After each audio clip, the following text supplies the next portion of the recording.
So Rio, we're here today. Obviously, we know that there's been a lot of talk about players getting selected for the England squad ahead of the qualifiers. There's a lot of players that are not selected. I mean, we had a really good Viable 5 episode yesterday discussing like current players and stuff. But I want to talk to you specifically about players that you saw in your time who, shall we say, should have got picked more for the England squad but didn't. Do you reckon... do you reckon they should have got picked, and do you reckon they would have had an impact if they did get picked, or do you reckon there was already players in those positions that could do better? I don't know. One, for example, we don't need to go too deep into it, but I said Matt Le Tissier, and you was like, oh yeah, but like there was other players at the time. Yeah, but he was definitely one who had ridiculous ability. If you don't know about Matt Le Tissier and you just know him as a pundit or commentator, go and look at his clips. Do your research. I reckon in the Premier League, I don't know if there's a player who's got as many outrageous goals as what he's got. Yeah. Ridiculously talented footballer, naturally gifted, what a player, but didn't get many caps for England. But there was a lot of good attacking players around. And so I think one of the ones that always jumps off the page to me is Andy Cole.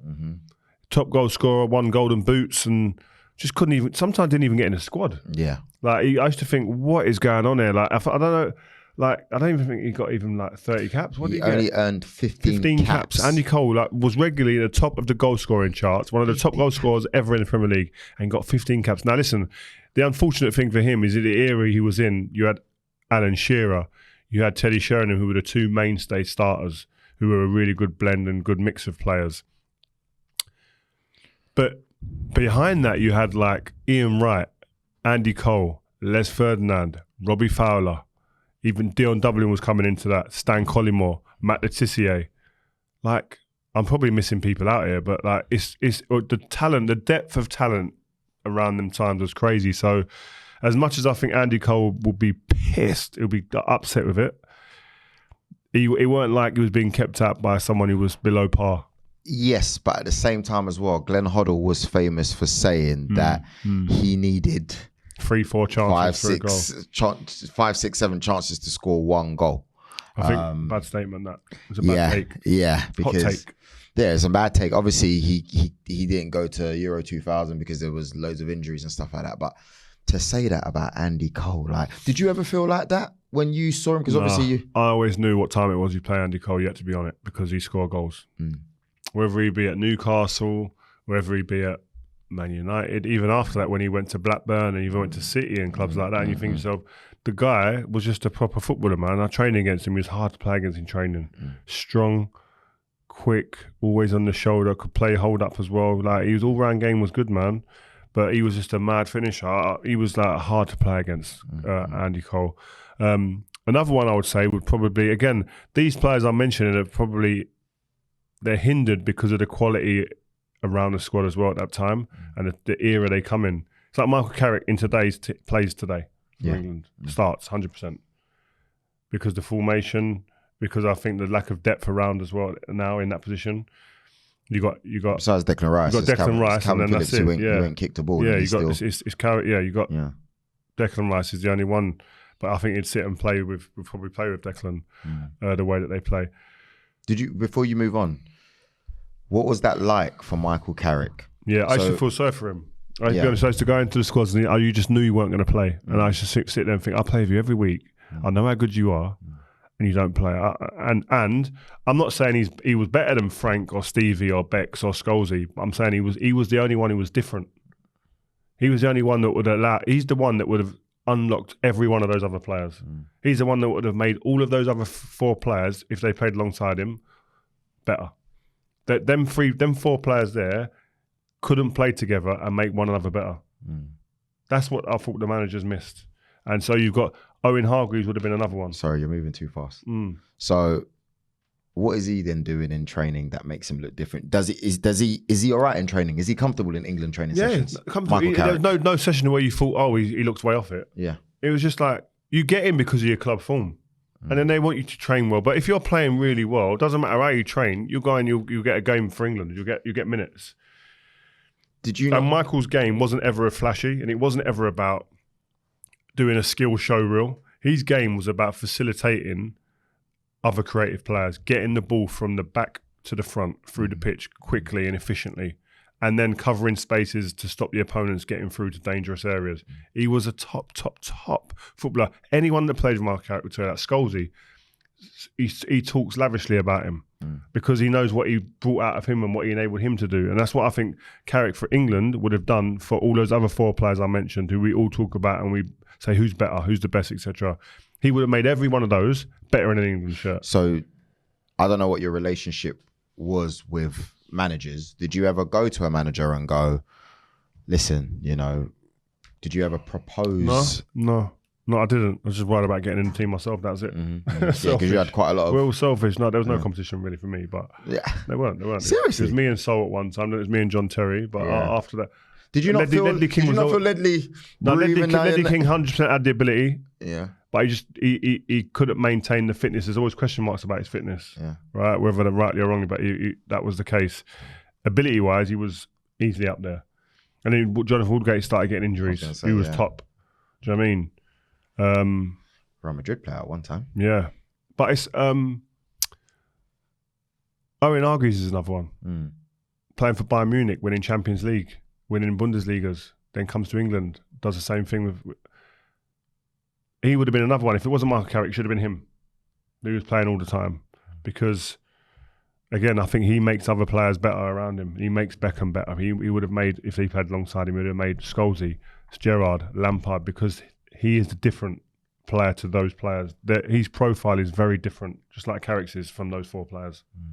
So why is it, do you reckon, that they weren't able to... I think the managers... Yeah. It was the egos and the size and the profile of these players that it was too much of a question to answer in the press conferences as to why they wouldn't drop them. What, Stevie, Lamps? Yeah, Stevie, Scholes. Frank, Scholes, and Becks. Yeah. Like the manager, we were sometimes playing a diamond with all those 4 players. It's like if you on paper you look at the blend of those players, it's almost like Stevie could play brilliant anywhere really, but his best attribute was going forward. So you're just shoehorning him in when there's a better holding midfielder in Carrick and Owen Hargreaves. Yeah, it's just that Lamps was just going on. So and why didn't they just play one up top and like 2 10s behind? You know, something like a little bit because we were more... playing 4-4-2 them times. Like we didn't play 3 in midfield. We were playing 4-4-2 or a diamond just to get them 4 in. Mad. That's crazy. Anyone else that you look at and you go, oh, you know what? Another player. Who's just any shouts on players that who couldn't get in the England team? Like we're talking about Sterling can't get in now. Adams and Des Walker. There's only been one England defender up until Harry Maguire who's had a song about him. And the song was, it's not about how big your head is. The song was, you'll never beat Des Walker. Ask all the centre forwards of that generation who the toughest defenders to play against. After Tony Adams or around, it will be Des Walker. I'm telling you. Seriously. Des Walker was an unbelievable player. Really? I loved him. I wouldn't know. You'll never beat Des Walker. That's what they used to sing. I want to end it really quickly on... Yes, we spoke about it on Vibe with 5. Free Sterling, yeah? Yeah. Free my boy Sterling. Free him. We spoke about it on Vibe with 5.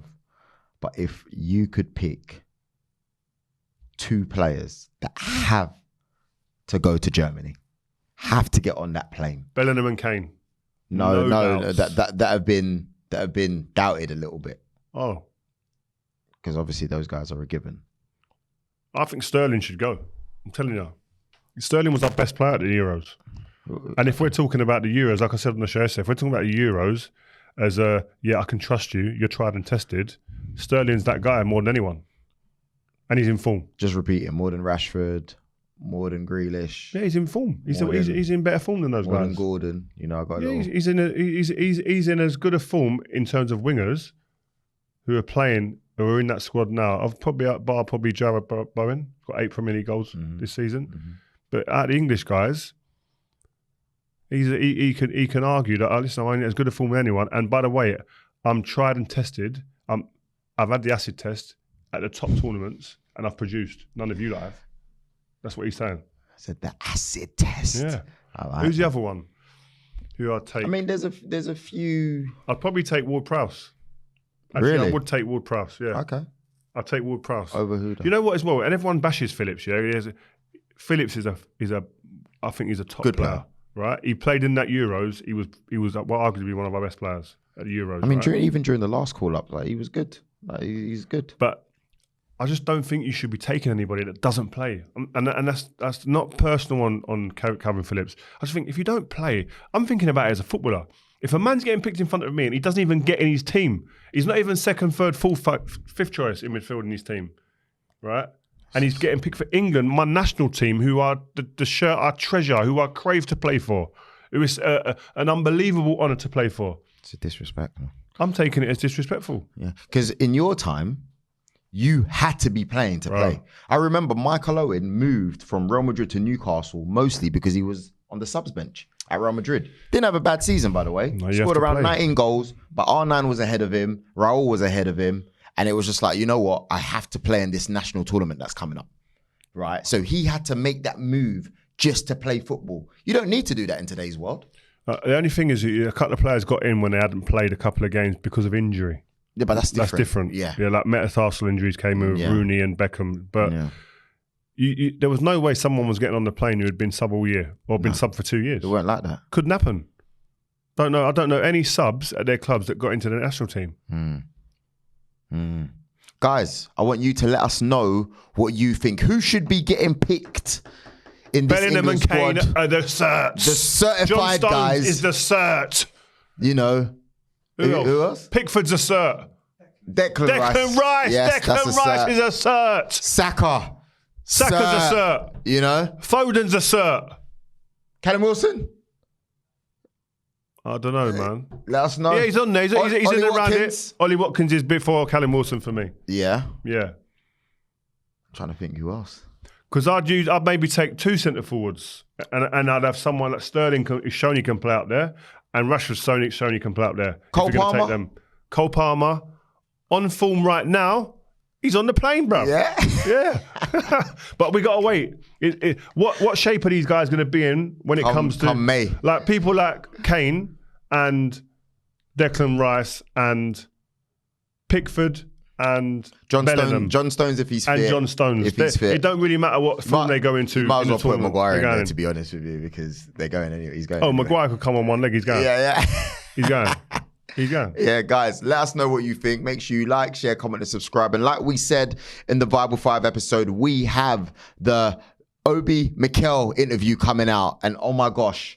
He'll drop some bombs. Listen, man. Forget that stuff that you saw on other platforms. The exclusive stories are on Five. He held shit back. Trust me, bro. There's some content to watch. You don't want to miss it. Make sure you keep watching. Joel, Rio Ferdinand, signing out. Peace.